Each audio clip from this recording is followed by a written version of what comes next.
ನೀವು for example Laxmikanth book open ಮಾಡಿದರೆ ಅವರೇ ಒಂದು ಸಿಲೆಬಸ್ ಕೊಟ್ಟಿರ್ತಾರೆ, ಅವ್ರಿಗತ್ತೆ ಓದಬೇಕಂತ ಏನಿಲ್ಲ.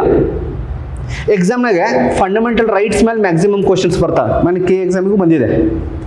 ಮ್ಯಾಕ್ಸಿಮಮ್ ಕ್ವಶನ್ಸ್ ಎದುರು ಬರ್ತಾವೆ ಮೂಲಭೂತ ಹಕ್ಕುಗಳು. ಫಸ್ಟ್ ಫಂಡಮೆಂಟಲ್ ರೈಟ್ಸ್ ಓದ್ರಿ, ಯಾರು ಬೇಡ ಅಂತಾರೆ ನಿಮಗೆ. ಹಿಸ್ಟಾರಿಕಲ್ ಬ್ಯಾಕ್ಗ್ರೌಂಡ್ ಆಫ್ ಕಾನ್ಸ್ಟಿಟ್ಯೂಷನ್ ಏನಿದೆ ಅದನ್ನು ಆಮೇಲೆ ಓದ್ರಿ ನೀವು. ಫಸ್ಟ್ ಮಾರ್ಕ್ಸ್ ಎಲ್ಲಿ ಜಾಸ್ತಿ ಬರ್ತವೆ, it is called as A preparation. ನೋಡ್ರಿ, ಯಾವುದೇ ಒಂದು ಎಕ್ಸಾಮಿಗೆ ಫಂಡಮೆಂಟಲ್ ರೈಟ್ಸ್ ಮೇಲೆ 4 ರಿಂದ 5 ಕ್ವಶನ್ಸ್ ಬರ್ತವೆ ಅಂದ್ರೆ ನಿಮ್ಮ ಕೈ ಎಷ್ಟು ಮಾರ್ಕ್ಸ್ ಇದ್ದಂಗೆ?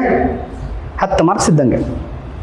ಅಂದರೆ ನಾನು ನಿಮ್ಗೆ ಏನು ಹೇಳ್ತಿದ್ದೇನೆ ಅಂತಂದರೆ, you have to inculcate or develop the mom ಅಂದರೆ ಮಾರ್ಕ್ಸ್ ಓರಿಯೆಂಟೆಡ್ ಮೈಂಡ್ಸೆಟ್.